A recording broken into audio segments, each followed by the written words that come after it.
বইমেলায় যারাই আসতেছে বেশিরভাগ মানুষ দেখার জন্য আসে, ছবি তোলার জন্য আসে, মানে বইমেলা কখনো দেখে নাই সেটা দেখার জন্য আসে, বইমেলা কোথায় হয় সেটা জানার জন্য আসে।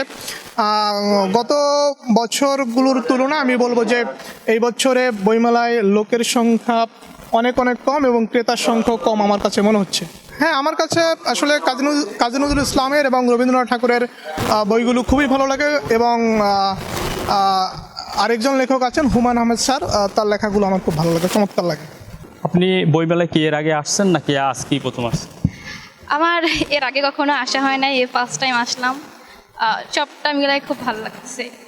আর হচ্ছে আমাদের হিন্দু ধর্মমতে অনুযায়ী আজকে হচ্ছে হোলি উৎসব, তো মন্দিরে আসলাম, হোলি খেললাম, ভালো লাগলো। তারপর এখানে আসলাম ঘুরতে, সব মিলাই খুব ভালো ছিল। ভালো লাগে কোন লেখকের লেখা, এরকম কোনো লেখক আছে কিনা? কাজী নজরুল ইসলাম, আমার তার লেখা খুব ভালো লাগে। বিশেষ করে যে ছোটদের জন্য যে বইগুলো লিখছে, ছোট সময় পড়তাম তো ওইগুলো খুব ভালো লাগতো।